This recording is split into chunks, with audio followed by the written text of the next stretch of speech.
Depuis les temps reculés de l'histoire, les humains se posent des questions sur l'existence d'une vie après la mort. Nos âmes seront-elles éternelles? Aurons-nous quelque chose comme un corps? Conserverons-nous chacun nos esprits? Les seules réponses sûres à ces questions proviennent de la révélation divine dans les Écritures. Bien entendu, la Bible ne nous dit pas tous les détails que nous aimerions bien savoir. Et parfois les chrétiens font des interprétations différentes. Mais nous sommes tous d'accord sur le fait que les Écritures nous donnent le réel espoir d'un avenir glorieux dans le royaume de notre Seigneur Jésus-Christ. Voici la deuxième leçon de notre série « Que ton règne vienne », la doctrine de l'eschatologie, intitulée « Les vivants et les morts ». Dans cette leçon, nous verrons ce que les théologiens nomment l'eschatologie individuelle.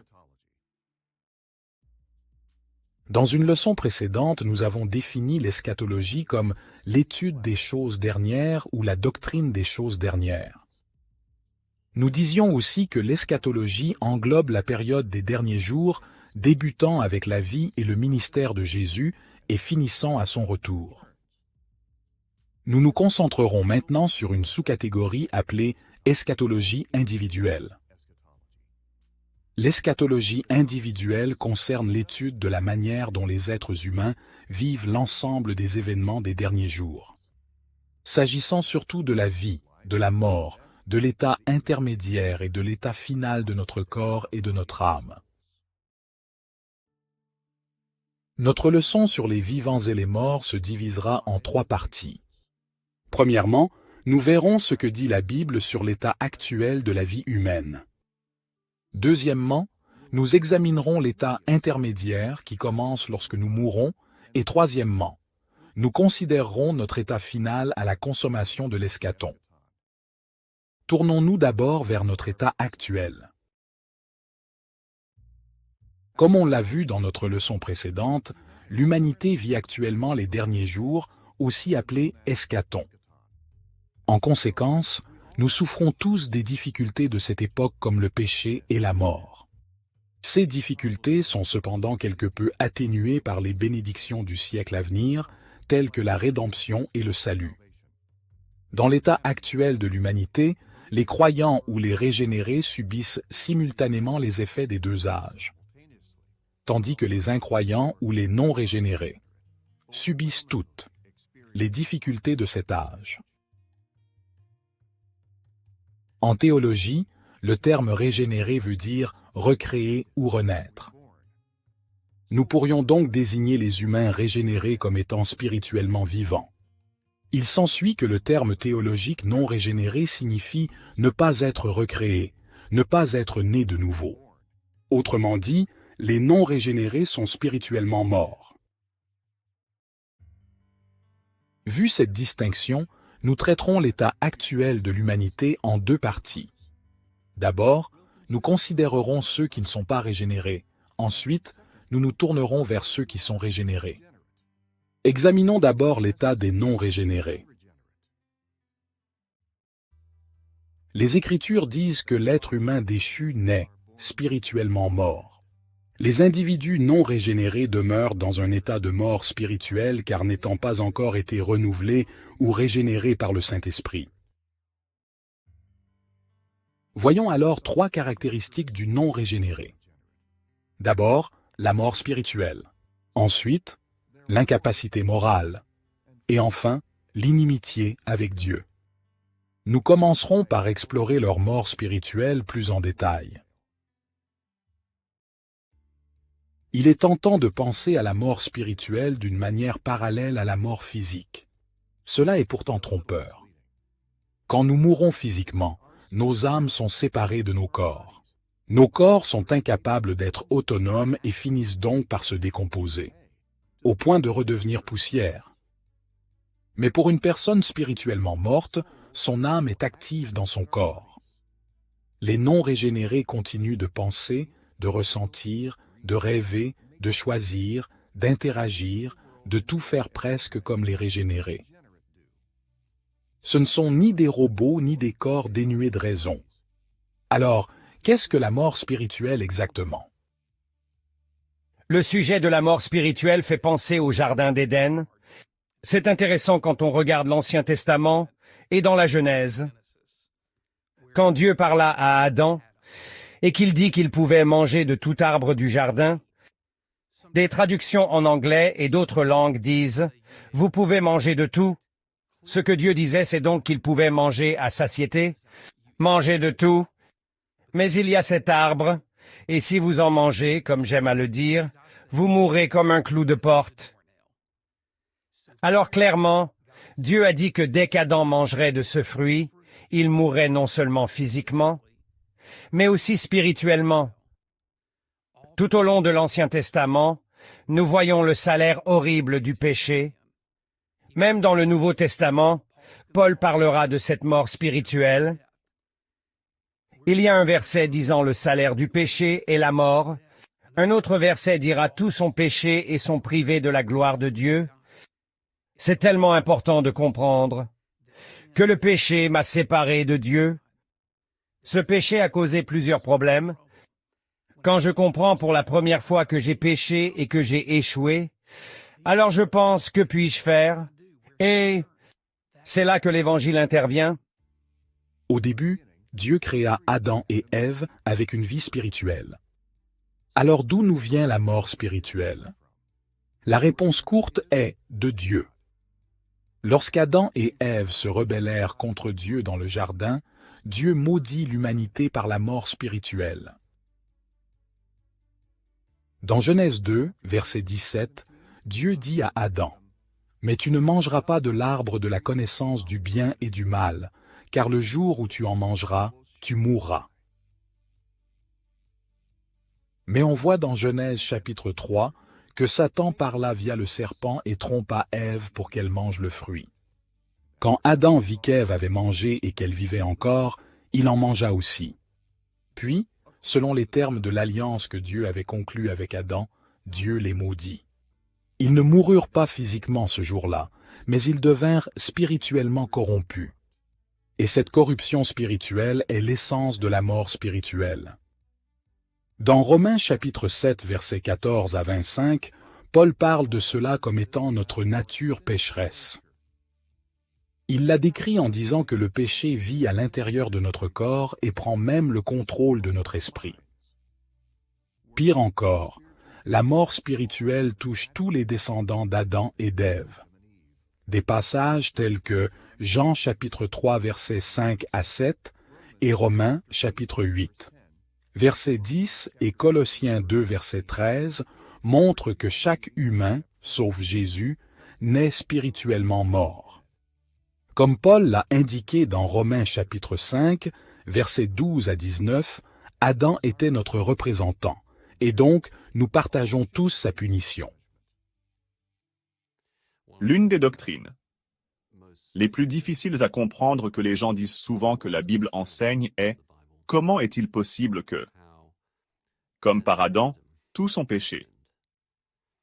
Comme Paul en parle dans Romains chapitre 5. Et ainsi, le péché mène au châtiment et à la mort, et nous sommes en Adam et participons au péché d'Adam, mais pourquoi suis-je blâmé pour cela? Comment pouvons-nous répondre à cette question? Sur l'équité de Dieu. Par rapport à notre culpabilité, dans la culpabilité d'Adam. Les gens disent souvent qu'ils s'opposent à cela, mais ils ne s'opposent généralement pas à l'autre face de l'argument de Paul, qui dit ceci. Comme en Adam tous ont péché, de même en Christ tous seront rendus vivants. Et si nous nous opposons à l'un, pourquoi ne pas s'opposer aussi à l'autre? Ce que Dieu dit clairement, c'est qu'il traite l'humanité en deux catégories, et en deux catégories seulement.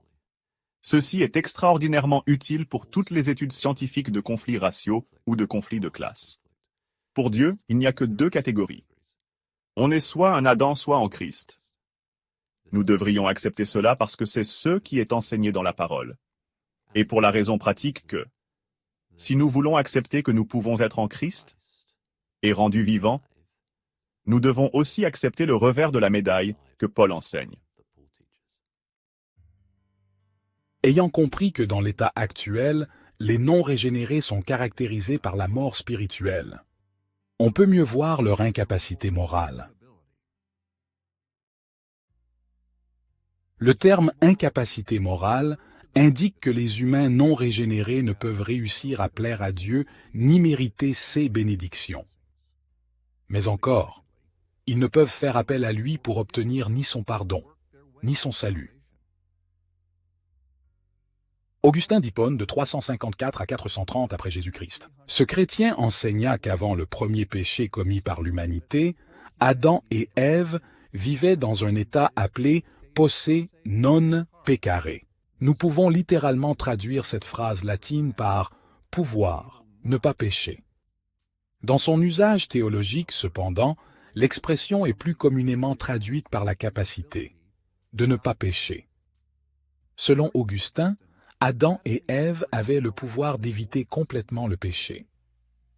Mais ils avaient aussi la capacité de pécher, et lorsqu'ils péchèrent, ils passèrent de l'état de posse non peccare à l'état de non posse, non peccare. L'incapacité de ne pas pécher. Eux et tous leurs descendants naturels ont ainsi perdu la capacité morale d'éviter le péché. Dans des passages comme Jean chapitre 8 versets 31 à 44 et Romains chapitre 6 versets 6 à 20, Jésus et Paul ont comparé l'incapacité morale au fait d'être esclave du péché. Et Paul a enseigné dans Éphésiens chapitre 2 versets 1 à 5 que les non-régénérés vivent sous l'emprise du péché, suivant les voies pécheresses du monde et sa direction démoniaque. Ils restent dans cet état de mort spirituelle, incapables de se sauver jusqu'à ce que Dieu les sauve par miséricorde. Oui, les gens non régénérés font toujours des choses qui sont apparemment bonnes. Ils prennent soin de leurs enfants. Ils promeuvent la justice et ont même eu à donner leur vie pour les autres. Mais malheureusement, tous ces actes sont entachés, parce que les non-régénérés ne sont pas motivés par l'amour pour Dieu. Jésus en parla dans Luc chapitre 6, versets 43 à 45. Jésus compara les œuvres des non-régénérés aux mauvais fruits issus des mauvais arbres, ce qui revient à dire qu'ils agissent selon l'état de leur cœur. Par conséquent, ceux qui ont un cœur mauvais, c'est-à-dire les non-régénérés, sont moralement incapables d'accomplir des œuvres que Dieu juge bonnes.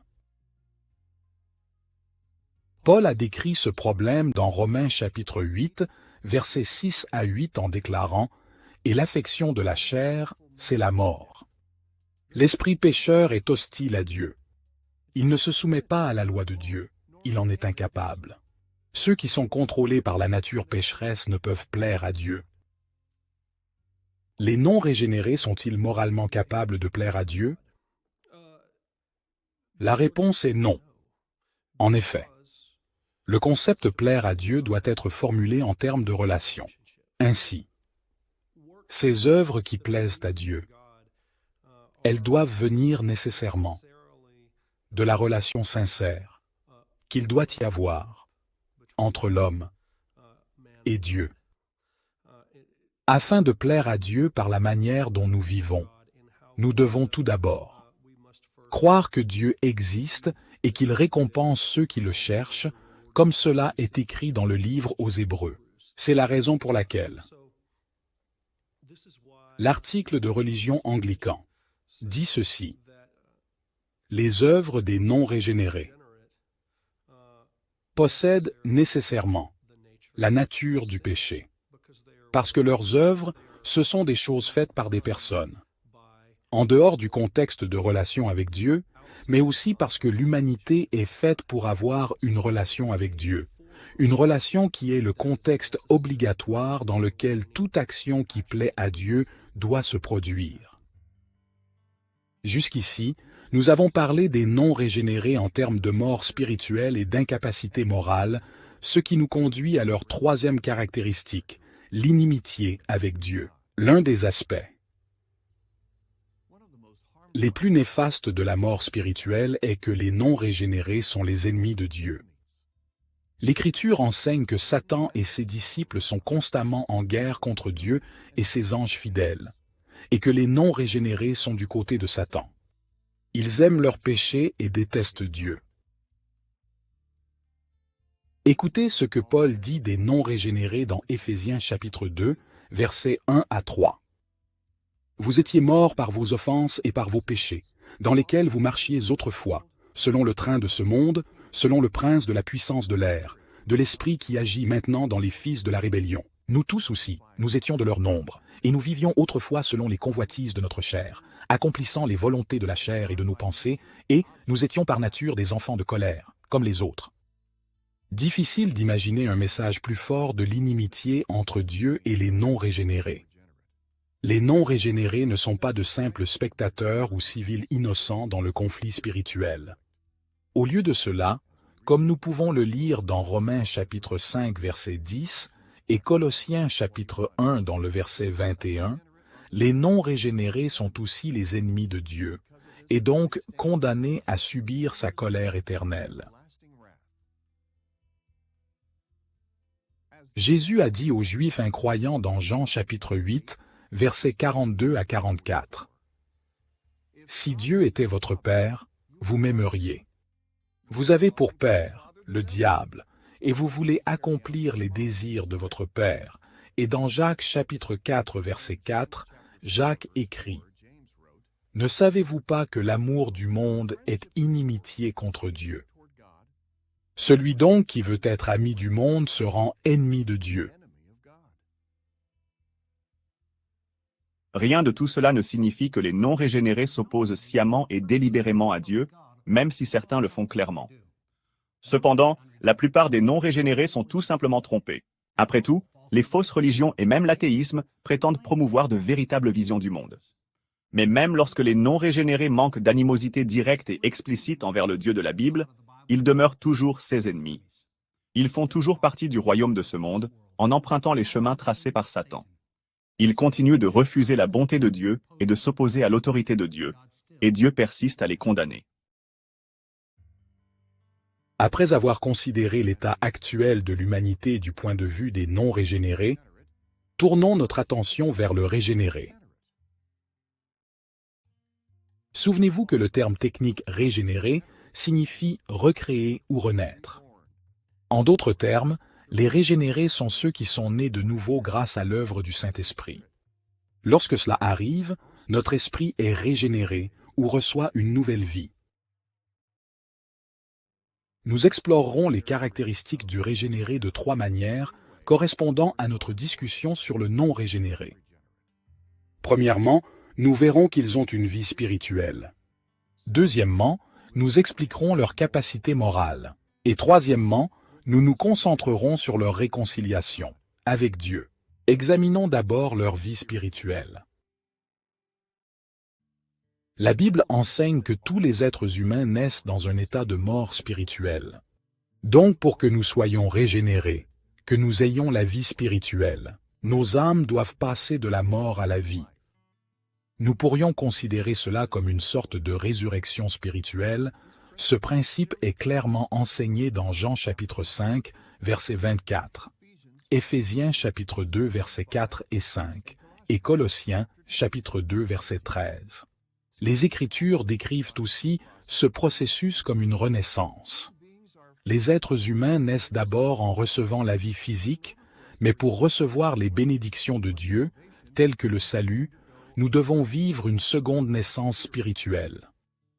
L'idée selon laquelle nous avons besoin d'une vie spirituelle pour hériter des bénédictions de Dieu n'est pas compliquée. Mais même Nicodème, pharisien et enseignant d'Israël, a eu du mal à la comprendre. Ainsi, dans Jean chapitre 3, versets 3 à 6, Jésus l'explique ainsi à Nicodème. « Si un homme ne naît de nouveau, il ne peut voir le royaume de Dieu. Si un homme ne naît d'eau et d'esprit, il ne peut entrer dans le royaume de Dieu. Ce qui est né de la chair est chair, et ce qui est né de l'esprit est esprit. » Ici, Jésus a enseigné que nous ne pouvons avoir une vie spirituelle que si le Saint-Esprit fait renaître notre esprit. Et Paul a dit quelque chose de similaire dans Tite, chapitre 3, verset 5, lorsqu'il écrit « Que Dieu nous a sauvés par le baptême de la régénération et le renouvellement du Saint-Esprit. » Dans certaines traductions, le mot « renaissance » signifie donc « régénération ». Un autre point important à souligner sur notre vie spirituelle, c'est qu'elle ne finit pas, ou, comme dans certaines traductions, elle est éternelle. Lorsque le Saint-Esprit nous régénère, nos âmes passent de la mort à la vie, et il s'agit d'une vie qui ne finit jamais.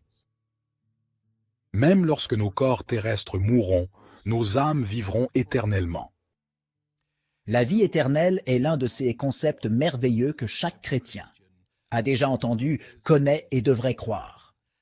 Quand cela arrive, c'est toujours intéressant, parce que je pense que beaucoup de gens voient la vie éternelle comme ce qui nous arrive après notre mort et qui dure éternellement. Et bien sûr, il s'agit de cela. Mais les Écritures disent que nous avons la vie éternelle lorsque nous parvenons à la foi en Christ, que tout commence à ce moment même où nous naissons de nouveau, où Dieu nous régénère, et à partir de ce moment-là, nous appartenons à Dieu. Nous vivons pour Dieu, nous glorifions Dieu, et il est notre protecteur et aussi notre gardien. À partir de ce moment-là, nul ne pourra jamais nous arracher de la main du Père, et ainsi la vie éternelle finit par être non seulement une question de durée et pas uniquement une question de perfection, mais plutôt une question de qualité de vie, la vie sous l'autorité du Seigneur. La vie vécue pour le Seigneur et avec le Seigneur, maintenant et éventuellement dans les nouveaux cieux et la nouvelle terre. Nous pensons souvent à la vie éternelle comme à une chose obtenue après la mort, et au fait que notre vie éternelle ne commencera dans toute sa plénitude que lorsque nos corps seront ressuscités. Mais les Écritures parlent également de la vie éternelle comme d'une bénédiction dont jouissent déjà les régénérés dans notre état actuel. Les passages, Jean chapitre 10, verset 28, 1 Timothée, chapitre 6, verset 12, et 1 Jean chapitre 5, versets 11 à 13, enseignent tous que les régénérés ont déjà la vie éternelle. En gardant à l'esprit la vie spirituelle que possèdent les régénérés, considérons leur capacité morale restaurée. Sans surprise, le terme capacité morale fait référence à la capacité de plaire à Dieu et de mériter ses bénédictions. Nous en reparlerons dans un instant, notamment en ce qui concerne le mérite. À ce stade, nous dirons simplement que notre capacité morale ne nous permet pas de mériter notre salut. Des choses comme le pardon, la justice et la vie éternelle sont des dons gratuits de Dieu basés uniquement sur le mérite du Christ. Mais notre capacité morale restaurée nous donne le pouvoir d'obéir à la volonté de Dieu et de rechercher les bénédictions de son royaume. Souvenez-vous que, selon Augustin, lorsque l'humanité tomba dans le péché, nous sommes passés de l'état de posse non peccare, ou la capacité de ne pas pécher, à l'état de non posse, non peccare, ou l'incapacité de ne pas pécher. Mais Augustin a également enseigné que lorsque le Saint-Esprit régénère nos âmes, nous donnant la vie spirituelle, il revitalise nos capacités morales. Il nous ramène ainsi dans un état de posse non peccare. En d'autres termes, les régénérés retrouvent la capacité d'éviter le péché et de plaire à Dieu. Écoutez ce que Paul dit dans Éphésiens chapitre 2 versets 4 à 5. Dieu qui est riche en miséricorde nous a rendus à la vie avec Christ, même lorsque nous étions morts à cause de nos transgressions. C'est par grâce que vous avez été sauvés. Puis au verset 10, il déclare « Car nous sommes son ouvrage, ayant été créés en Jésus-Christ pour de bonnes œuvres, que Dieu a préparées d'avance afin que nous les pratiquions. » Le fait que Dieu prépare de bonnes œuvres pour les régénérer prouve que nous avons retrouvé nos capacités morales. Néanmoins, la régénération et le salut sont le résultat de la grâce. Nos bonnes œuvres ne nous sauvent pas. Cependant, lorsque le Saint-Esprit nous régénère, nous devons comprendre qu'il n'élimine pas complètement la corruption et l'influence du péché de nos vies. Comme Paul l'explique dans Romains chapitre 7, versets 14 à 25. Le péché qui vit en nous lutte toujours contre le Saint-Esprit qui nous habite. Les Écritures décrivent cette lutte en termes de guerre dans Romains chapitre 7, verset 23. Galates, chapitre 5, verset 17, et 1 Pierre, chapitre 2, verset 11. Mais la bonne nouvelle est que l'Esprit de Dieu habite en nous et qu'il œuvre en nous. Ainsi, même si nous continuons à trébucher à cause de l'influence du péché, nous faisons aussi de bonnes œuvres à cause de l'influence de l'Esprit. Comme Paul l'a dit dans Philippiens chapitre 2 verset 13. Car c'est Dieu qui produit en vous le vouloir et le faire, selon son bon plaisir. Alors, si Dieu s'attribue le mérite des bonnes œuvres que nous accomplissons, où le mérite entre-t-il en jeu? Les théologiens ont des points de vue différents sur cette question. D'une part, tous les théologiens évangéliques conviennent que Dieu peut revendiquer le mérite des bonnes œuvres que nous accomplissons. Cela ressort clairement des passages que nous avons lus. D'autre part, certains théologiens évangéliques affirment que les régénérés peuvent également revendiquer une certaine mesure de mérite. Ils soulignent que les récompenses divines sont de bonnes œuvres accompagnées de trésors et de couronnes célestes. Pour ne citer que quelques exemples, dans Matthieu chapitre 5, verset 12, Jésus dit que ceux qui endurent la persécution seront récompensés. Dans Matthieu chapitre 16, verset 27, il est clairement dit que lors du jugement dernier, Dieu rendra à chacun selon ses œuvres, et dans 1 Corinthiens chapitre 3, verset 8, Paul dit également que chacun recevra sa propre récompense selon son propre travail. Et certains soutiennent de nos jours qu'il y a une sorte de justification permettant d'être justifié en tant que pécheur à cause de ce que Christ a fait en notre nom, lorsqu'il a porté notre culpabilité dans sa propre chair sur la croix. Mais ensuite, ils disent que lorsque Dieu demandera « Pourquoi devrais-je te laisser entrer ici ?» alors vous êtes justifié à ce moment-là en partie sur la base de l'œuvre de Christ et en partie sur la base de la façon dont vous avez vécu, mais c'est extrêmement troublant car cela signifie que la justification reçue en premier lieu n'était pas suffisante. Une telle idée est vraiment très troublante. Également, il faut faire quelque chose avec cette notion de récompense, car le terme récompense est beaucoup utilisé dans la Bible. Je pense que certaines choses peuvent nous aider à tirer tout cela au clair. Si nous faisons de bonnes choses qui sont prises en compte à la fin et qui sont à même de nous offrir alors gloire et récompense. La question devient, ces choses sont-elles la base de notre acceptation ou non? Il me semble donc que les récompenses chrétiennes dans le nouveau ciel et la nouvelle terre sont liées à cette consommation de la relation qui est déjà elle-même fruit de la grâce. C'est pourquoi les Romains pouvaient parler de récompenses prises en compte selon la grâce.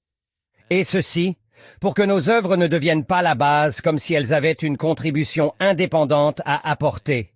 Mais il existe un certain lien entre ce que nous faisons et la récompense provenant de la grâce de Dieu dans nos vies qui nous permet de faire certaines choses. Mais le fondement de notre salut est la justice de Christ qui nous est imputée et notre péché qui lui est imputé, et il est né et a tout donné. Et c'est cela le fondement de notre acceptation devant le Dieu vivant au dernier jour. Quelle que soit la façon dont nous répondons à la question sur le mérite et les récompenses, tous les évangéliques conviennent que Dieu a restauré notre capacité morale et qu'il attend de nous de bonnes œuvres. Il nous appelle à l'imiter, à l'aimer, à nous aimer les uns les autres et à observer sa loi. Et il promet de nous récompenser grandement lorsque nous le faisons. Jusqu'ici, nous avons examiné ce qui concerne la vie spirituelle et la capacité morale du régénéré. Passons maintenant à leur réconciliation avec Dieu. Lorsque Dieu nous régénère, il nous adopte également dans sa famille.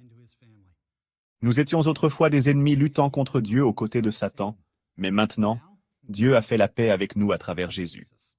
Grâce à la mort du Christ, nos péchés ont été pardonnés et nous avons été introduits dans sa maison en tant qu'héritiers des promesses de son alliance. Comme Paul l'a écrit dans Romains chapitre 5 verset 10, « Lorsque nous étions ennemis de Dieu, nous avons été réconciliés avec lui par la mort de son Fils. » Et il a dit essentiellement la même chose dans Colossiens chapitre 1 versets 21 à 22. Nous ne sommes pas seulement des enfants et des héritiers dans la maison de Dieu. Parce que nous sommes unis à son Fils Jésus, nous partageons en fait son statut de fils préféré de Dieu. Paul enseigne très souvent que grâce à la foi salvatrice symbolisée par le baptême, nous sommes unis au Christ. Ainsi, lorsque Dieu nous regarde, il voit Christ à travers nous, et il nous attribue aussi toutes les perfections et la justice de Christ. En d'autres termes, il nous traite comme si nous étions Jésus lui-même. Héritier d'Abraham et de David, et gardant parfaitement l'alliance de Dieu, et parce que nous sommes également unis à la mort du Christ, Dieu nous considère comme étant déjà morts pour nos péchés. De sorte qu'il ne nous reste aucune punition, mais que des bénédictions. Nous voyons cela dans Romains chapitre 6, versets 3 à 4, et dans 1 Corinthiens chapitre 12, versets 12 à 27. Paul déclare dans Galates chapitre 3, versets 26 à 27. Car vous êtes tous fils de Dieu par la foi en Jésus-Christ. Vous tous qui avez été baptisés en Christ, vous avez revêtu Christ. Au-delà de cela, Paul a en fait enseigné l'union avec le Christ et le fait que la réconciliation qu'elle apporte est un accomplissement des promesses eschatologiques de Dieu. Cela est une preuve que la nouvelle création des derniers jours a commencé. Sur cette base, on pourrait dire que la réconciliation avec Dieu est un avant-goût des récompenses éternelles que nous recevrons quand les nouveaux cieux et la nouvelle terre arriveront en plénitude. Dans 2 Corinthiens chapitre 5 verset 17, il est dit « Si quelqu'un est en Christ, il est une nouvelle créature. Les choses anciennes sont passées. Voici, toutes choses sont devenues nouvelles. » Certaines traductions remplacent la phrase « Il est une nouvelle créature » par « Il est une nouvelle création » ou « Il y a une nouvelle création ». Mais le grec « kainektizis » semble plus naturel. Il y a la nouvelle création. Une telle lecture donne un meilleur sens au renouveau décrit par Paul. Notre union avec Christ prouve donc que l'ère à venir est déjà arrivée. Écoutez comment Paul continue dans les versets 19 à 21. Dieu était en Christ, réconciliant le monde avec lui-même, en n'imputant point aux hommes leurs offenses. Nous vous en supplions au nom de Christ, soyez réconciliés avec Dieu. Celui qui n'a point connu le péché, il l'a fait devenir péché pour nous, afin que nous devenions en lui justice de Dieu. Le Seigneur Jésus-Christ a pris notre place sur la croix et a été considéré comme pécheur afin de nous sauver, et parce qu'il a fait cela, sa justice nous est maintenant imputée. C'est ce qui accomplit notre réconciliation. Dieu nous considère non seulement comme innocents parce que nous sommes pardonnés en Christ, mais aussi comme parfaitement obéissants. Aussi obéissants que le Christ lui-même. Jusqu'à présent, dans notre leçon sur les vivants et les morts, nous avons vu ce que dit la Bible sur l'état actuel de la vie humaine. Abordons maintenant notre deuxième sujet majeur. L'état intermédiaire. L'état intermédiaire est un terme utilisé par les théologiens pour décrire le temps entre la mort des personnes et la résurrection de ces derniers. Il existe donc un état intermédiaire à la fois pour les croyants et les incroyants. Dans le ciel, dans son état actuel, l'enfer dans son état actuel.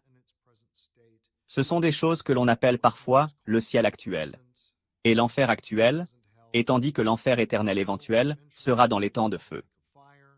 Le paradis éternel éventuel sera pour sa part sur la nouvelle terre. L'état intermédiaire n'est donc pas un endroit à mi-chemin entre le paradis et l'enfer. C'est plutôt le paradis ou l'enfer tels qu'ils sont maintenant avant la résurrection. Ainsi, tout le monde passe à l'état intermédiaire à sa mort. Cet état intermédiaire se termine ensuite pour tous, à la résurrection des justes et à la résurrection des injustes. L'état intermédiaire commence précisément à notre mort et se termine au retour du Christ. On l'appelle intermédiaire, car il se situe entre notre état actuel de vie corporelle sur la terre et notre état futur de vie corporelle dans les nouveaux cieux et la nouvelle terre. C'est un état quelque peu inhabituel car contrairement aux autres états, dans l'état intermédiaire, nos âmes sont séparées de notre corps. Notre discussion sur l'état intermédiaire se divisera en 3 parties. Premièrement, nous verrons la mort physique. Deuxièmement, nous examinerons le sort des âmes non régénérées. Et troisièmement, nous examinerons le destin des âmes régénérées. Commençons par la question touchant la mort physique. La mort physique est une expérience humaine universelle, mais elle est aussi horriblement contre nature. Pourquoi? Parce que nos corps n'ont pas été créés pour mourir. Ils ont été conçus pour durer éternellement. C'est l'une des raisons pour lesquelles la mort est si tragique et traumatisante. Cela brise notre existence et nous arrache à la création terrestre pour laquelle nous avons été conçus pour habiter. Cela brise aussi nos relations. Le fait de nous séparer de nos familles et de nos proches et de ceux qui restent derrière, cela fait très mal. Il n'est pas étonnant que les Écritures considèrent la mort physique comme notre ennemi. De nombreux scientifiques enseignent que la mort physique est la cessation de l'activité cellulaire. Lorsque les cellules de notre corps ne fonctionnent plus, nous sommes morts. Et ce point de vue est vrai dans une certaine mesure, mais les aspects théologiques de la mort physique sont bien plus significatifs. Comme la mort spirituelle, la mort physique est liée à la malédiction de Dieu sur l'humanité à cause du péché d'Adam dans le Jardin d'Éden. Souvenez-vous que dans Genèse chapitre 2 verset 17, Dieu dit à Adam, « Mais tu ne mangeras pas de l'arbre de la connaissance du bien et du mal, car le jour où tu en mangeras, tu mourras. » Quand Adam mangea le fruit défendu, il tomba sous la malédiction de Dieu. Dieu a gracieusement retardé la mort physique d'Adam afin qu'il ne meure pas immédiatement. Mais il n'a pas entièrement levé la malédiction, et le corps d'Adam est finalement mort. Et tout comme le péché d'Adam a répandu la mort spirituelle sur toute la race humaine, il nous a également donné la mort physique. Paul a longuement parlé de ce problème dans Romains chapitre 5. Voici des exemples tirés de Romains chapitre 5, versets 12 à 17. Comme par un seul homme le péché est entré dans le monde, et par le péché, la mort, et qu'ainsi la mort s'est étendue sur tous les hommes. Beaucoup sont morts à cause de la chute d'un seul homme. Par la faute d'un seul homme, la mort a régné à travers cet homme. Lorsque nous mourons, nos âmes sont séparées de notre corps, qui se décompose et retourne à la poussière. Comme nous l'avons appris dans Genèse chapitre 2 verset 7, Dieu a créé Adam à partir de la poussière. Et lorsque Dieu a maudit Adam dans Genèse chapitre 3 verset 19, il a explicitement dit qu'Adam avait été créé à partir de la terre et qu'il reviendrait donc à la terre. Il dit qu'il avait été fait de poussière et qu'il redeviendrait poussière. Les chrétiens sont parfois tentés de penser que parce que nos corps ne nous accompagnent pas au ciel à notre mort, ils ne sont pas vraiment importants. Mais les Écritures démontrent que notre corps fait toujours partie de nous, même après notre mort. Les exemples les plus évidents sont les résurrections. Considérez le fils de la veuve qu'Élie a ressuscité des morts dans 1 Roi chapitre 17, versets 20 à 22.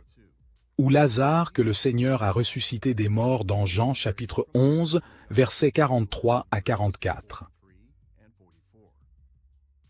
Avant qu'ils ne soient élevés, leur corps était encore considéré et traité comme les personnes qu'ils étaient dans la vie. Rien ne suggère que leur corps n'était que des coquilles déposées par leurs esprits. Et tout le monde considérait leur résurrection comme une bénédiction. Parce que des parties importantes de ces personnes, leur corps, avaient retrouvé la vie. Alors que se passe-t-il quand nous mourons? Si vous pensez qu'il existe un état intermédiaire où nous sommes avec Dieu sans notre corps après la mort, il serait facile de croire que nos corps ne font plus partie de nous car nous sommes avec Dieu et notre corps reste dans la tombe. Mais la raison pour laquelle nous aurions tort de le penser, c'est que Dieu nous a créés comme des personnes à part entière. Cette séparation est donc en fait un résultat tragique qui se produit avec la chute, comme le dit John Cooper. Et le fait est que cette séparation a lieu pour mettre la bonne chose à part, à savoir notre âme, car après la mort, les gens ressentent toujours la présence de Dieu, mais nous sommes faits pour être incarnés, et parce que Christ est ressuscité dans un corps, cela nous dit que même avec cette séparation tragique, il y aura toujours notre corps dans le dernier jour, et je veux dire par là que ce corps sera bel et bien ressuscité. Lorsque notre corps meurt, nous ne sommes plus entiers. Pour ceux qui sont sauvés, cela signifie que nous ne pouvons plus faire des choses pour lesquelles Dieu nous a créés, comme remplir et soumettre la terre. Oui, le ciel sera merveilleux pour nos âmes, mais la mort physique reste une perte immense qui devrait nous pousser à espérer une restauration dans le futur. Et pour ceux qui ne sont pas sauvés, c'est une catastrophe totale. Cela les amène du mal au pire et leur donne un avant-goût d'une souffrance qui sera encore plus grande à l'avenir. Maintenant que nous avons décrit la mort physique comme le début de l'état intermédiaire, nous pouvons considérer les expériences des âmes non régénérées. Comme nous l'avons vu dans notre discussion sur la mort spirituelle, lorsque nos âmes meurent, elles ne cessent pas d'exister. Elles ne cessent même pas d'être conscientes. Et la même chose est vraie lorsque nos âmes sont séparées de notre corps par la mort physique. Nos âmes continuent d'exister, de penser et de ressentir, même après la mort de notre corps. Nous lisons dans Ecclésiaste chapitre 12, verset 7. « La poussière retourne à la terre comme elle y était, et l'esprit retourne à Dieu qui l'a donné. » Pour les non-régénérés, le fait que leurs âmes continuent d'exister devrait provoquer une grande peur, car lorsque leur esprit retourne à Dieu qui l'a donné, il ne s'agit pas de profiter de ses bénédictions, mais de commencer à subir leur juste châtiment en enfer, comme Jésus l'a enseigné dans Luc chapitre 12, versets 4 et 5. Ne craignez pas ceux qui tuent le corps et qui, après cela, ne peuvent rien faire de plus. Craignez celui qui, après avoir tué, a le pouvoir de jeter dans la géhenne.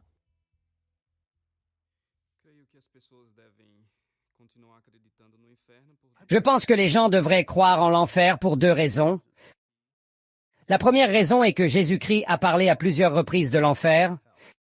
Par exemple, il a dit que les gens ne devraient pas craindre celui qui peut tuer le corps et rien d'autre, mais que nous devrions craindre celui qui peut tuer le corps et aussi jeter l'âme en enfer. De plus, l'Église doit croire en cela, avoir confiance en cela et prêcher sur l'enfer, parlant fermement, mais avec amour, pour que les hommes puissent comprendre leurs conditions devant Dieu, afin qu'ils ne soient pas condamnés éternellement. L'Écriture utilise divers mots que les théologiens et les traducteurs emploient pour le terme générique « enfer ». Par exemple, le mot hébreu « Sheol » ou « Sheol » en français est utilisé de diverses manières dans l'Ancien Testament, y compris dans le psaume 9, verset 17, comme référence à la demeure des âmes non régénérées. L'Ancien Testament utilise également le terme « Abaddon », qui signifie « destruction ». Dans des passages comme Job, chapitre 26, verset 6, et Proverbes, chapitre 15, verset 11. Et Bor, ou la fosse en français, fait référence à un lieu de punition dans Ésaïe, chapitre 14, versets 15 à 19. Le Nouveau Testament contient une variété de termes pour désigner l'endroit où les âmes sont détenues durant l'état intermédiaire. Par exemple, le mot grec « hadis » ou « Hadès » en français, est utilisé de plusieurs manières, notamment comme lieu de punition dans Luc chapitre 10, verset 15. Aboussos ou Abîme fait généralement référence à une prison pour démons, comme dans Luc chapitre 8, verset 31 et Apocalypse chapitre 9, versets 1 à 11.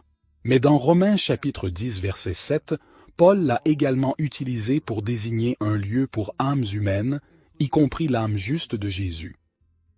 Le mot « Gehenna » ou « Géhenne » cependant, désigne universellement un lieu de châtiment ardent, de tourment et de destruction. Elle est mentionnée dans de nombreux passages, notamment Matthieu chapitre 5, verset 22, et Marc chapitre 9, verset 43. La géhenne est souvent décrite comme une souffrance corporelle. C'est ce qui l'associe à l'état final plutôt qu'à l'état intermédiaire. Mais Jacques chapitre 3, verset 6, indique que la géhenne est déjà utilisée, suggérant que c'est là que vont les âmes non régénérées pendant l'état intermédiaire.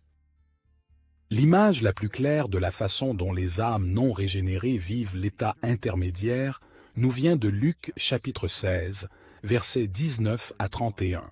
Dans ce passage, Jésus décrit un homme riche qui mourut et fut immédiatement tourmenté dans l'Hadès.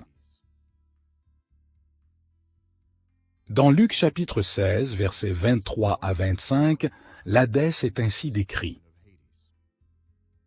Dans le séjour des morts, il leva les yeux, et tandis qu'il était en proie au tourment, il vit de loin Abraham et Lazare dans son sein. Il s'écria, « Père Abraham, aie pitié de moi, et envoie Lazare tremper le bout de son doigt dans l'eau, et me rafraîchisse la langue, car je souffre cruellement dans cette flamme. » Abraham répondit, « Mon enfant, souviens-toi que tu as reçu tes biens pendant ta vie, et que Lazare a eu les maux pendant la sienne. Maintenant, il est ici consolé, et toi tu souffres. » La Bible ne dit pas clairement si le récit de Jésus sur Hadès est un récit historique ou une parabole. Mais la distinction n'est pas très pertinente pour notre enquête sur l'état intermédiaire. Après tout, l'avertissement proposé par ce récit n'aurait aucun sens, si les tourments qu'il décrit n'étaient pas réels. Les gens se posent la question, qu'arrive-t-il aux personnes qui ne croient pas au Christ lorsqu'elles meurent?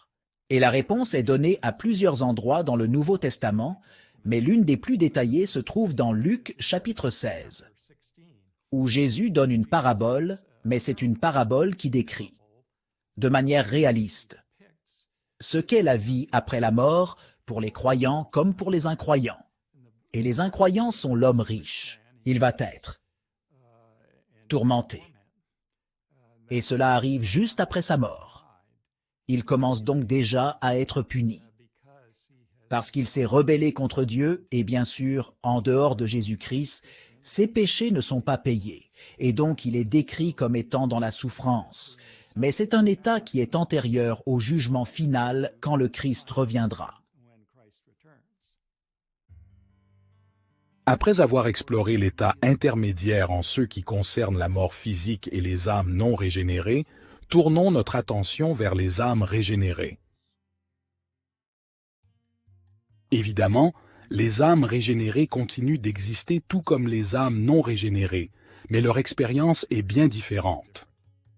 Alors que les âmes non régénérées ont un avant-goût de leur châtiment final, les âmes régénérées ont, quant à elles, un avant-goût de leur bénédiction finale.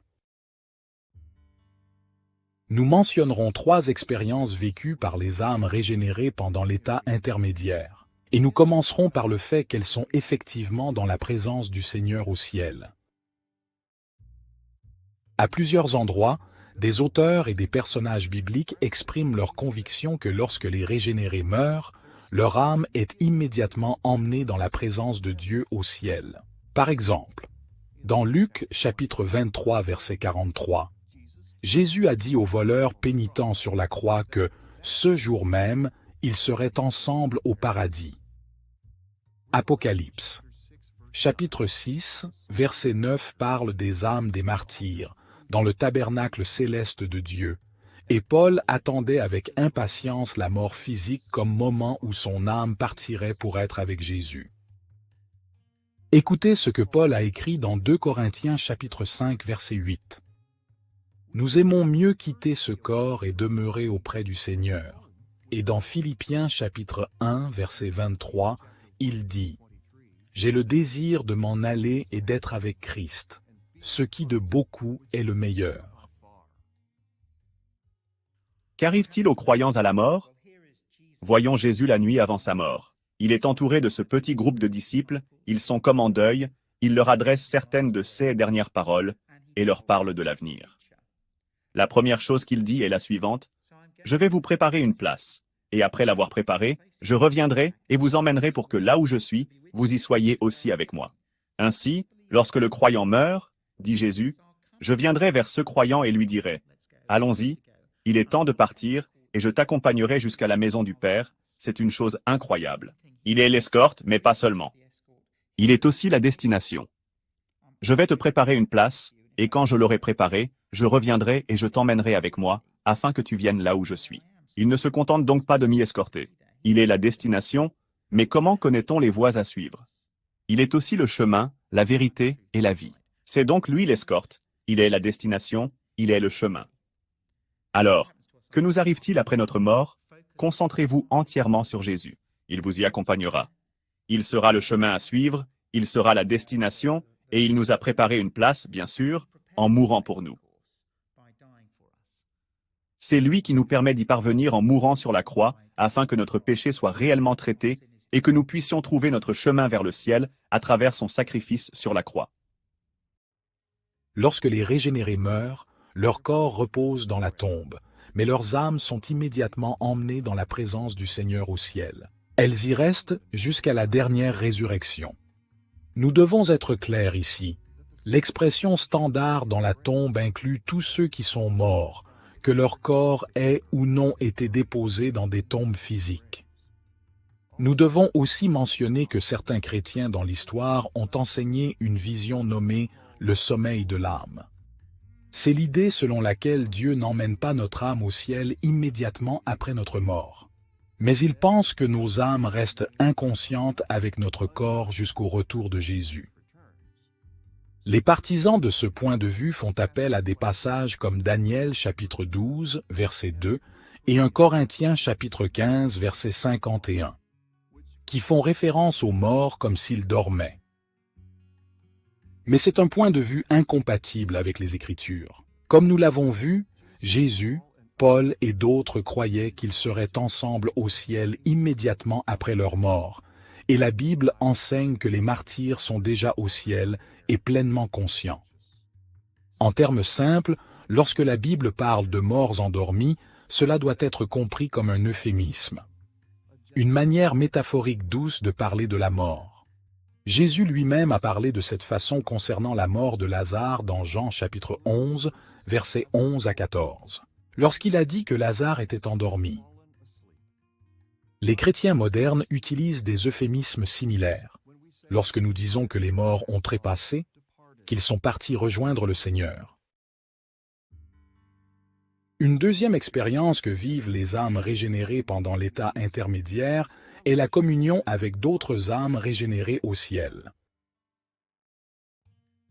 Apocalypse chapitre 6, versets 9 et 10 indique que les martyrs dans le ciel se connaissent et communient les uns avec les autres, et qu'ils parlent d'une seule voix en appelant Dieu à hâter le jugement final.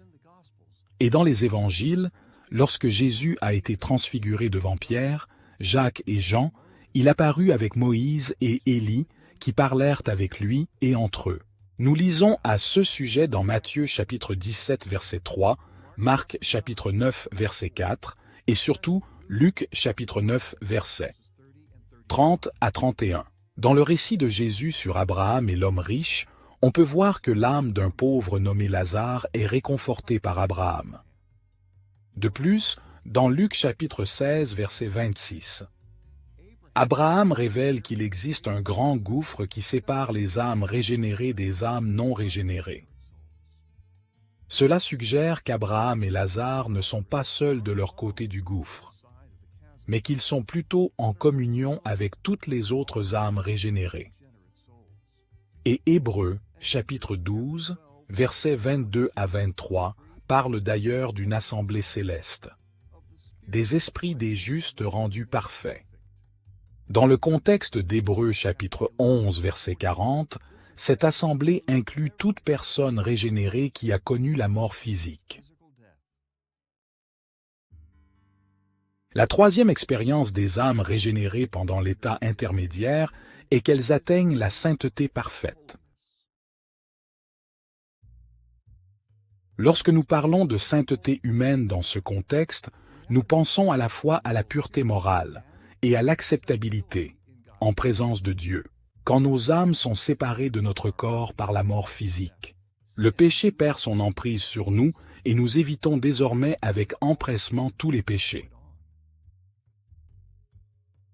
Souvenez-vous de l'enseignement d'Augustin selon lequel, lorsque l'humanité tombe dans le péché, nous passons de l'état de posse non peccare, ou la capacité de ne pas pécher à l'état de non posse non peccare,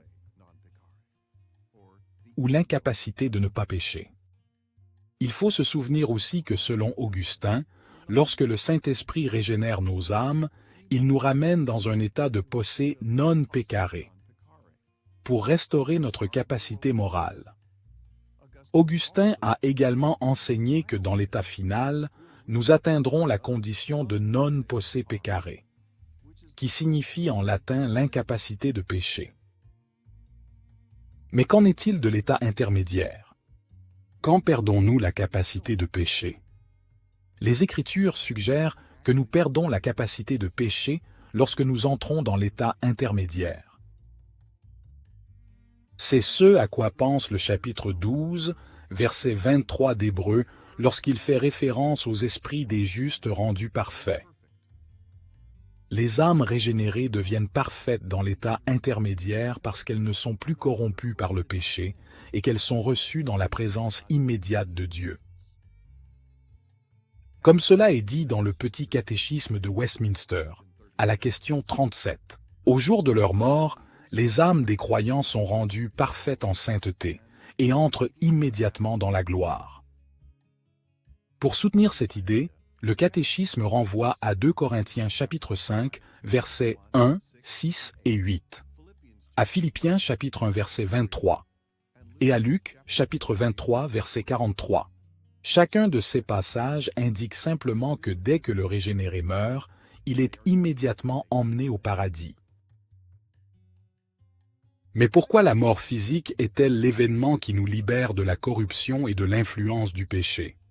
Le théologien anglais John Owen, qui a vécu de 1616 à 1683, a parlé de cette question. Il a soutenu que même si le péché habite notre cœur, il utilise notre corps pour lutter contre notre âme. Comme l'écrit Owen dans le chapitre 6 de la nature, du pouvoir, de la tromperie et de la prévalence du péché intérieur chez les croyants, Pierre montre ce à quoi les désirs pécheurs s'opposent et ceux qu'ils combattent, à savoir l'âme et la loi de la grâce qui s'y trouvent. Jacques parle de ceux avec quoi ils combattent, à savoir les membres ou la corruption qui est dans notre corps mortel. Ici, Owen fait référence à 1 Pierre, chapitre 2, verset 11, et à Jacques, chapitre 4, verset 1, et conclut que nos corps sont les armes que le péché utilise pour nous pousser vers le péché. L'apôtre Paul a parlé de la même manière dans Romains chapitre 6, verset 12, où il a écrit « Que le péché ne règne pas dans votre corps mortel, et n'obéissez pas à ses convoitises. » Et dans Romains chapitre 7, versets 22 à 23, il a ajouté « Car je prends plaisir à la loi de Dieu, selon l'homme intérieur, mais je vois dans mes membres une autre loi, qui lutte contre la loi de mon entendement, et qui me rend captif de la loi du péché, qui est dans mes membres. » Lorsque les régénérés meurent, le péché intérieur ne peut plus utiliser notre corps pour nous pousser vers le péché. Comme Owen l'a écrit à propos de la mortification du péché chez les croyants au chapitre 2. Le péché intérieur demeure toujours pendant que nous sommes dans ce monde. Nous avons un corps de mort, duquel nous ne sommes délivrés que par la mort de nos corps. Dieu nous a créés pour vivre éternellement sur terre, ce qui signifie que la mort n'est qu'un revers temporaire pour ceux qui font confiance au Christ. Oui, c'est traumatisant et cela nous cause un immense chagrin. Mais nous ne sommes pas affligés comme ceux qui n'ont aucun espoir. À court terme, nous espérons que l'état intermédiaire nous libérera de la souffrance et du péché et nous permettra de vivre avec le Christ au ciel jusqu'à la résurrection. Nous pouvons donc affronter la mort sans crainte, étant confiants que Dieu mettra fin à nos souffrances et qu'il nous comblera de bénédictions indescriptibles au ciel. Notre leçon sur les vivants et les morts a jusqu'ici abordé l'état actuel de la vie humaine et l'état intermédiaire qui commence lorsque nous mourrons. Nous sommes maintenant prêts à nous tourner vers notre troisième sujet majeur, l'état final de l'humanité lorsque l'eschaton sera consommé. Dans une leçon précédente, nous avons divisé l'eschaton ou dernier jour en 3 étapes. L'inauguration, couvrant la vie de Jésus et son ministère terrestre, incluant le travail fondateur des apôtres et des prophètes du 1er siècle. Lors de l'inauguration, l'ère à venir, caractérisée par les bénédictions de Dieu pour son peuple fidèle, a commencé à se chevaucher avec cette ère, caractérisée par le péché, la souffrance et la mort. La deuxième étape est la continuation, ce qui a commencé immédiatement après l'inauguration. C'est la période dans laquelle nous vivons actuellement. C'est donc aussi la période couverte par l'état actuel et l'état intermédiaire de l'eschatologie individuelle. Au cours de cette étape, nous ressentons la tension de coexister, dans cet âge et dans l'âge à venir. Et la troisième étape est la consommation. C'est elle qui mettra complètement fin à cet âge et le remplacera définitivement par l'âge à venir. En ce qui concerne l'eschatologie individuelle, la consommation est l'étape où tous les êtres humains atteignent simultanément leur état final. Nous diviserons notre discussion sur l'état final en 3 parties. Tout d'abord, nous aborderons la résurrection physique des morts. Ensuite, nous décrirons le sort des non-régénérés. Et enfin, nous explorerons le sort des régénérés. Examinons tout d'abord la résurrection physique des morts. À la création de l'humanité, Dieu nous a donné un corps et une âme. Durant l'état intermédiaire, nos corps sont temporairement séparés de nos âmes. Mais quand l'état final débutera, les corps de tous les morts seront ressuscités, pour affronter ensemble le jugement final de Dieu en tant qu'individu complet. Cet événement est souvent appelé la résurrection générale, car il inclut tous ceux qui sont morts, qu'ils soient régénérés ou non. La résurrection générale est clairement enseignée dans l'Ancien et le Nouveau Testament, et Hébreux, chapitre 6, versets 1 à 2, affirme qu'il s'agit de l'une des doctrines les plus fondamentales pour tout chrétien. La résurrection générale des morts est importante car, comme Paul le dit dans Acte 17, Dieu a fixé un jour où il jugera le monde et il nous en a donné la preuve en ressuscitant Christ d'entre les morts. Ce jugement concerne un peuple tout entier et la résurrection générale consiste à affirmer le fait que nous sommes un peuple tout entier et que nous nous tiendrons devant Dieu en tant que peuple tout entier et que cela ne revient pas seulement à affirmer que nous allons être jugés dans les corps dans lesquels nous avons vécu. Nous avons péché et nous avons cru, mais aussi que nous allons passer l'éternité en tant que peuple tout entier. Ceci est important non seulement du point de vue de la façon dont nous considérons l'eschatologie, mais c'est également important pour la façon dont nous nous percevons les uns les autres et de la dignité et de la valeur inhérente à chaque être humain, car nous sommes créés à l'image de Dieu. Dans l'Ancien Testament, les prophètes enseignaient que les corps physiques qui étaient morts et étaient retournés à la poussière ressusciteraient de la poussière et se relèveraient pour faire face au jugement divin. Daniel chapitre 12 verset 2 dit que plusieurs de ceux qui dorment dans la poussière de la terre se réveilleront, les uns pour la vie éternelle et les autres pour l'opprobre, pour la honte éternelle, et Ésaïe chapitre 26 verset 19 à 21 prophétise. Que tes morts revivent, que mes cadavres se relèvent. Réveillez-vous et tressaillez de joie, habitants de la poussière. La terre redonnera le jour aux ombres. Car voici, l'Éternel sort de sa demeure pour punir les crimes des habitants de la terre. D'autres passages de l'Ancien Testament comme le psaume 49 versets 7 à 15, le psaume 73 versets 24 à 28 et Job chapitre 19 versets 25 à 27 indiquent également une résurrection pour le jugement. Dans le Nouveau Testament, Jésus confirme à plusieurs reprises la résurrection générale. Par exemple, dans Matthieu chapitre 22 verset 31. à 32, et Luc chapitre 20 versets 35 à 38. Il a appelé Dieu, le Dieu d'Abraham, d'Isaac et de Jacob, disant que Dieu n'est pas le Dieu des morts, mais qu'il est le Dieu des vivants.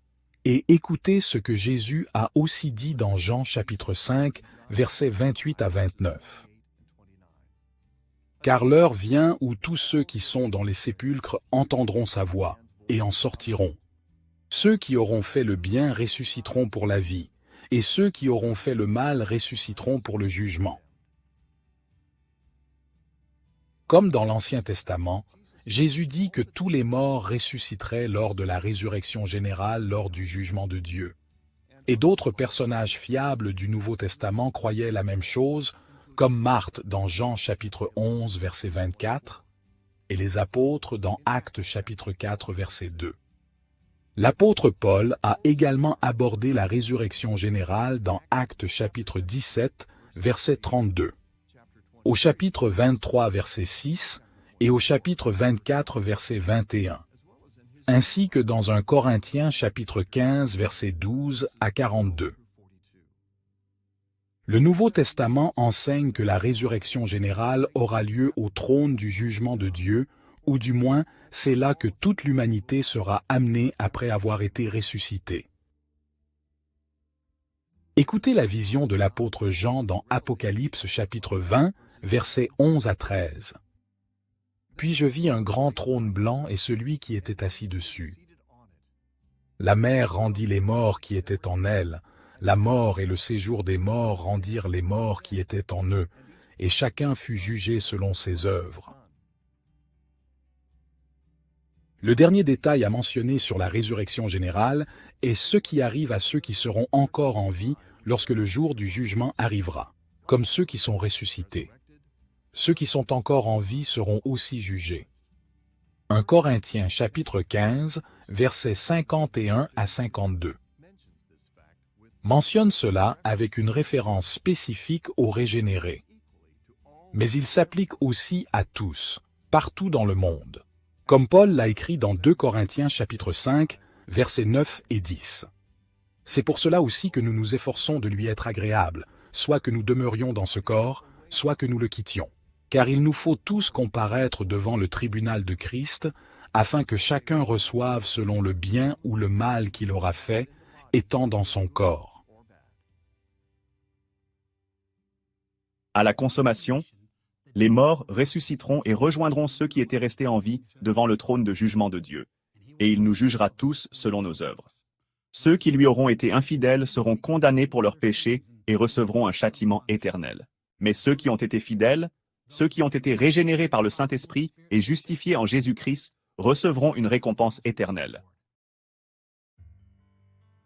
Maintenant que nous avons vu que l'état final commence avec la résurrection physique des morts, abordons le sort des non-régénérés.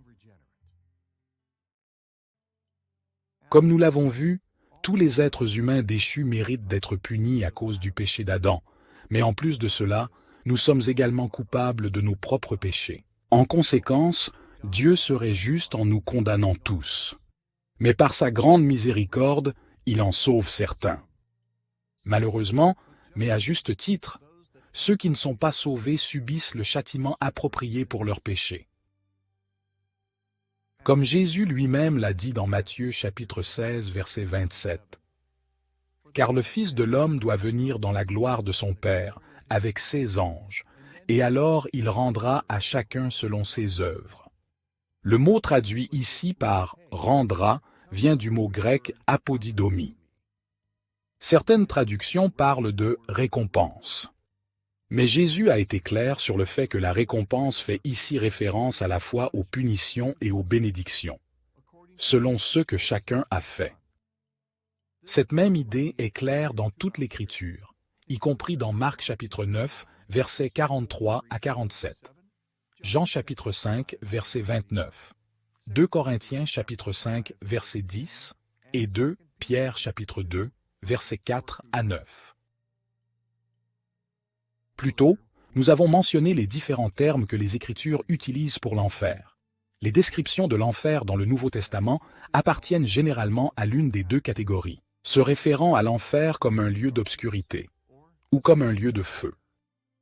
En ce qui concerne ces ténèbres, l'Écriture appelle l'enfer, skotos to exotéron, signifiant les ténèbres extérieures ou simplement les ténèbres. Nous voyons cela dans des passages comme Matthieu chapitre 8, verset 12, chapitre 22, verset 13, et chapitre 25, verset 30. On l'appelle également Otsophos, Touskotos, signifiant les ténèbres les plus noires dans le verset 13 de Jude. Ces ténèbres sont significatives car elles impliquent que Dieu ne manifeste pas sa présence glorieuse et gracieuse en enfer. Apocalypse chapitre 21, versets 23 à 24 enseigne que dans la Nouvelle Jérusalem, la lumière de la gloire de Dieu remplira toute la ville, mais les méchants de l'enfer seront exclus de cette lumière. Ils seront éternellement séparés des gloires de la bonté, de la faveur et de la miséricorde de Dieu. Comme Paul l'écrit dans 2 Thessaloniciens chapitre 1 verset 9, ils auront pour châtiment une ruine éternelle, loin de la face du Seigneur et de la gloire de sa force. Cela ne veut pas dire que Dieu n'est pas présent en enfer. Après tout, il est omniprésent, ce qui signifie qu'il est présent partout, tout le temps. Mais en enfer, il est présent comme geôlier et punisseur, et non comme sauveur gracieux et glorieux. Vous entendez beaucoup de gens dire que Dieu n'est pas présent en enfer parce que l'apôtre Paul, dans le 2e chapitre de 1 Thessaloniciens, décrit l'enfer comme étant loin de la présence du Seigneur. Et pourtant, Dieu est présent en enfer parce que Dieu est présent partout. Il est là dans sa colère. Certains pensent que s'ils vont en enfer, oh, quel bon moment ils vont passer, et ce sera comme au bar du quartier, où ils feront tout ce qu'ils veulent. En fait, ce sera la colère active de Dieu. Sa grâce et sa miséricorde seront absentes. Maintenant, pensez à la grande bénédiction d'Aaron. Que le Seigneur vous bénisse et vous garde, que le Seigneur fasse briller sur vous sa face. Il n'y aura rien de tout cela en enfer. Mais Dieu détournera d'eux son visage. Ils seront conscients de la malédiction de Dieu, qu'ils sont aliénés aux yeux de Dieu, et il n'y aura que la colère de Dieu. Repensez à Jésus sur la croix. C'est un bon endroit pour aller examiner cela. Père, Père, pourquoi m'as-tu abandonné? Mais Dieu était bien là où était son Fils, dans sa colère, sur la croix. Et ainsi quand les gens disent ou pensent que Dieu n'est pas présent en enfer, des rappels de ce type sont nécessaires. La faveur de Dieu, la bonté de Dieu, l'amour de Dieu, toutes ces choses sont complètement absentes. C'est de cela que parle Paul. Mais il y a la colère de Dieu, la terreur de Dieu, la conscience de la beauté et de la sainteté du Dieu qu'ils ont méprisé et auquel ils ne pourront pas avoir accès éternellement. Ces choses seront très présentes en enfer. Ce sera la malédiction et la colère de Dieu pour toujours et à jamais. En plus de décrire l'enfer comme un lieu de ténèbres, les Écritures disent que l'enfer est un lieu de feu. Il est appelé feu éternel dans Jude, verset 7. L'étang de feu dans Apocalypse, chapitre 20, versets 14 à 15, et une fournaise ardente dans Matthieu, chapitre 13, verset 50, et comme nous l'avons vu plus tôt, on l'appelle également Gehenna, ou Géhenne, un lieu de châtiment enflammé, de tourment et de destruction. Le nom Géhenne renvoie à la vallée de Hinnom, où les Israélites apostats brûlaient leurs enfants et les sacrifiaient à de faux dieux. 2 Chroniques, chapitre 28, verset 3, nous dit que le roi Akaz y a sacrifié 16 enfants, et le 2 Chroniques, chapitre 33, verset 6, rapporte que le roi Manassé l'a fait aussi.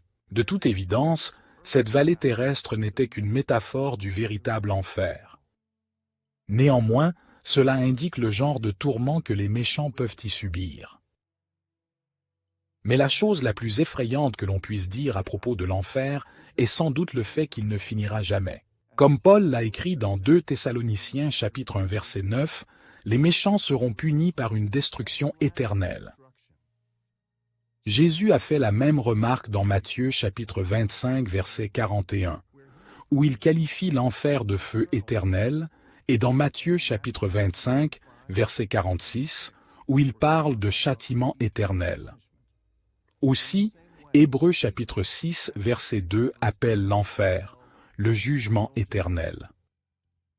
L'idée d'un tourment éternel et d'un lac de feu devrait terrifier n'importe qui.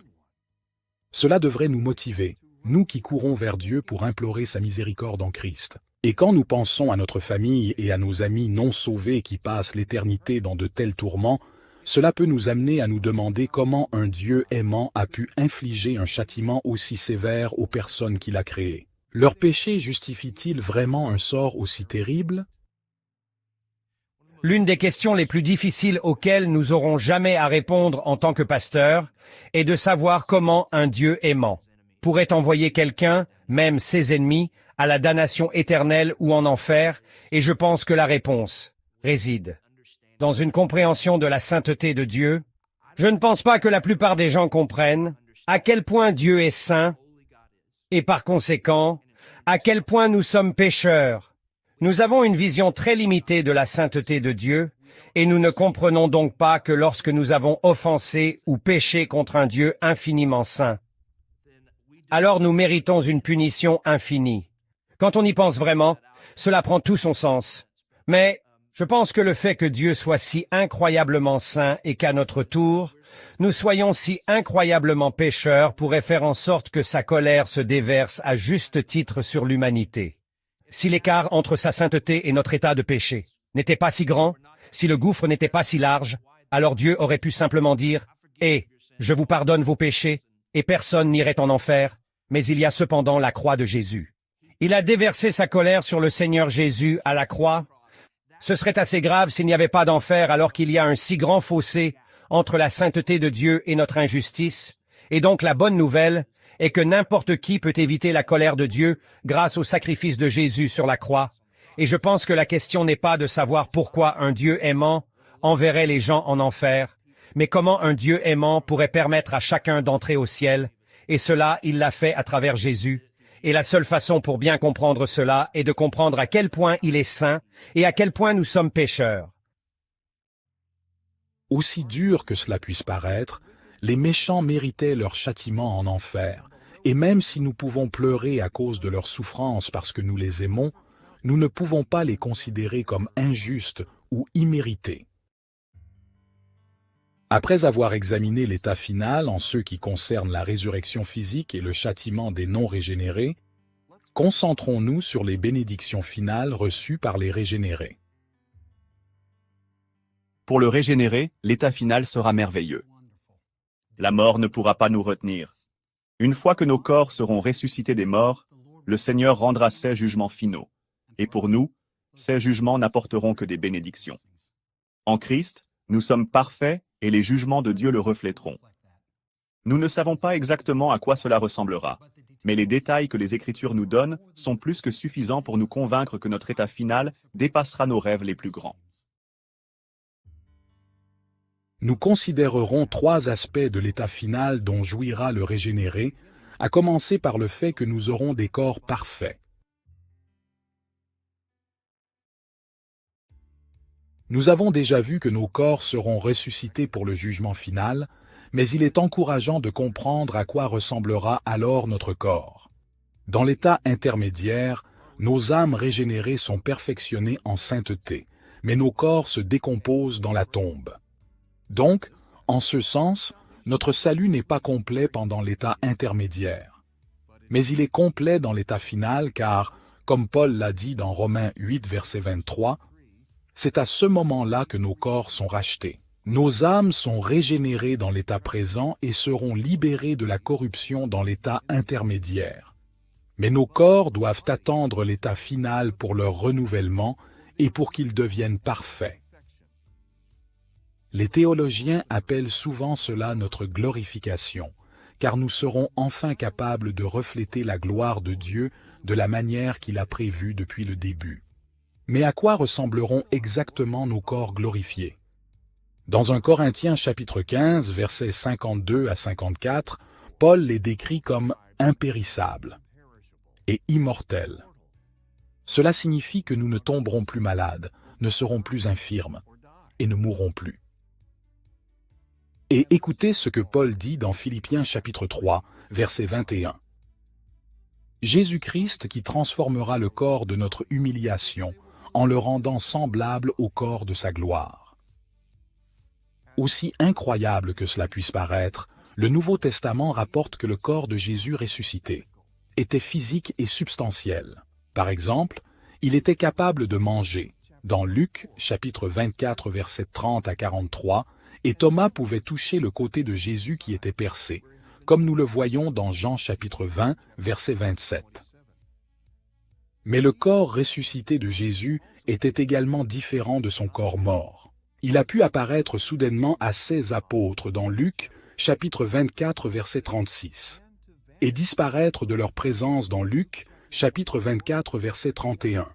De même, il est apparu dans des pièces sans avoir à entrer dans Jean, chapitre 20, verset 19 à 26. Paul a abordé ces différences dans 1 Corinthiens chapitre 15, versets 42 à 44, où il a écrit cette description. Le corps est semé corruptible. Il ressuscite incorruptible. Il est semé méprisable. Il ressuscite glorieux. Il est semé infirme. Il ressuscite plein de force. Il est semé corps animal. Il ressuscite corps glorieux. Paul a comparé les corps que nous enterrons à des graines qui deviennent des plantes. Et ce qu'il voulait dire, c'est qu'il y a une continuité entre notre corps naturel et notre corps spirituel. L'un se transforme en l'autre. Mais le corps spirituel est un corps qui a perdu la corruption du corps naturel et qui a acquis de nouveaux attributs glorieux pour la vie éternelle. Je voudrais dissiper un malentendu très important sur la nature de nos corps ressuscités et glorifiés, basé sur une interprétation confuse de 1 Corinthiens 15. J'ai rencontré de nombreux croyants qui lisent l'expression corps spirituel de Paul et supposent à partir de là que le corps de la résurrection sera immatériel, qu'il ne sera pas physique, et ce n'est pas réellement ce que Paul enseigne. Il existe deux termes différents pour le mot spirituel, et dans le Nouveau Testament grec, l'un signifie « fait ou composé d'esprit », et l'autre signifie « adapté à l'esprit », et c'est ce dernier terme que Paul utilise ici. Il ne dit pas que nos corps glorifiés à la résurrection seront faits d'esprit, mais qu'ils seront parfaitement adaptés à l'esprit. Que veut-il dire par là? Eh bien, en ce moment, nos corps physiques subissent les conséquences et la corruption de la chute, et bien que nous ayons été spirituellement renouvelés, ce corps a toujours des désirs pécheurs qui veulent poursuivre des plaisirs interdits, et ainsi de suite, et aussi longtemps que nous sommes dans ce corps, nous souffrons de cette bataille entre la chair et l'esprit, que Paul décrit si souvent. Mais, lors de la résurrection et de la glorification, les corps que nous recevrons seront parfaitement adaptés au contrôle spirituel. Toutes les traces de notre corruption seront supprimées du corps physique, afin que cette bataille dans laquelle nous sommes constamment engagés maintenant soit enfin terminée. J'aspire à ce jour. Le deuxième aspect de l'état final du régénéré, que nous mentionnerons, est que nous vivrons dans les nouveaux cieux et la nouvelle terre.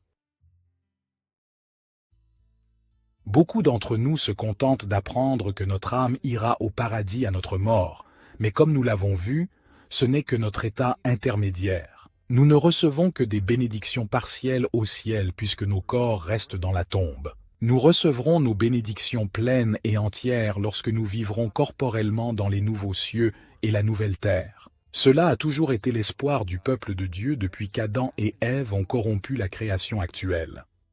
Dans Genèse chapitre 3, versets 17 à 19, Dieu a maudit la terre à cause du péché d'Adam. Mais au verset 15 de ce même chapitre, Dieu indique que lorsque le Rédempteur viendra, il annulera les effets de la malédiction.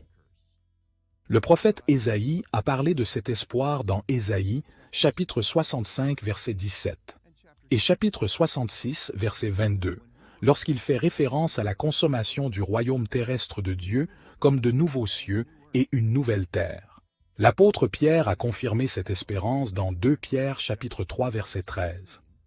Et l'apôtre Jean a prédit que cela arriverait dans sa vision apocalyptique dans le livre. de l'Apocalypse. Dans Apocalypse chapitre 21 verset 1, Jean rapporte « Puis je vis un nouveau ciel et une nouvelle terre, car le premier ciel et la première terre avaient disparu. » La description par Jean d'un nouveau ciel et d'une nouvelle terre se poursuit jusqu'au chapitre 22, verset 5.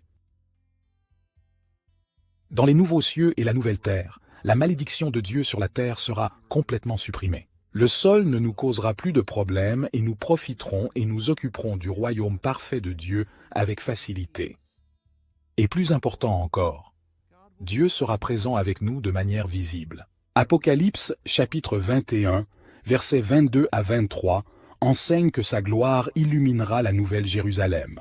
Apocalypse chapitre 21, verset 3, jusqu'au chapitre 22, verset 4, nous assure que Dieu lui-même régnera depuis son trône dans cette ville sainte. Le troisième détail que nous mentionnerons à propos de nos vies régénérées dans l'état final est que nous recevrons des récompenses éternelles. Les régénérés seront récompensés pour ce que Christ a fait en leur faveur, pour leur fidélité, et pour le bien qu'ils ont fait en obéissant à Dieu. Par exemple, dans 2 Timothée chapitre 4, verset 8, Paul mentionne une couronne de justice. Et dans 1 Pierre chapitre 5, verset 4, Pierre parle d'une couronne de gloire. Dans 2 Timothée chapitre 2, verset 12, Paul dit également que nous régnerons avec Christ.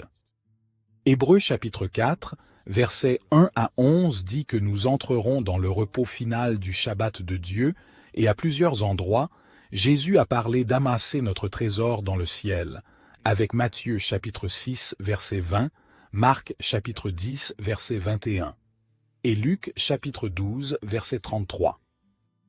Honnêtement, nous ne savons pas quelles seront ces récompenses et ces trésors, mais nous connaissons les soins gracieux de notre Dieu aimant, et nous pouvons être sûrs que tout ce qu'il a prévu pour nous nous mènera à une grande jouissance de lui et pour toujours.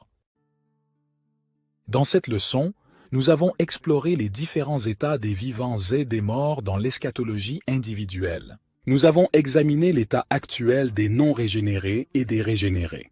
Nous avons décrit l'état intermédiaire en termes d'universalité de la mort physique et des expériences ultérieures des non-régénérés et des régénérés, et nous avons examiné l'état final de l'humanité, en commençant par la résurrection physique, et en continuant avec les destinées ultimes des non-régénérés et des régénérés. L'étude de l'eschatologie individuelle est importante car elle nous rappelle que nos vies dans ce monde déchu ont des conséquences éternelles. Pour ceux d'entre nous qui reçoivent le salut, nous avons la garantie d'être bénis au-delà de toute mesure dans l'état intermédiaire, et même au-delà dans l'état final. Mais ceux qui rejettent Jésus-Christ n'ont aucun espoir dans l'autre monde. Loin de nous inciter à nous réjouir de notre bonne fortune, ces faits devraient nous inciter à prêcher l'Évangile afin que le plus grand nombre possible puisse partager notre joie éternelle et notre communion fraternelle dans les nouveaux cieux et la nouvelle terre.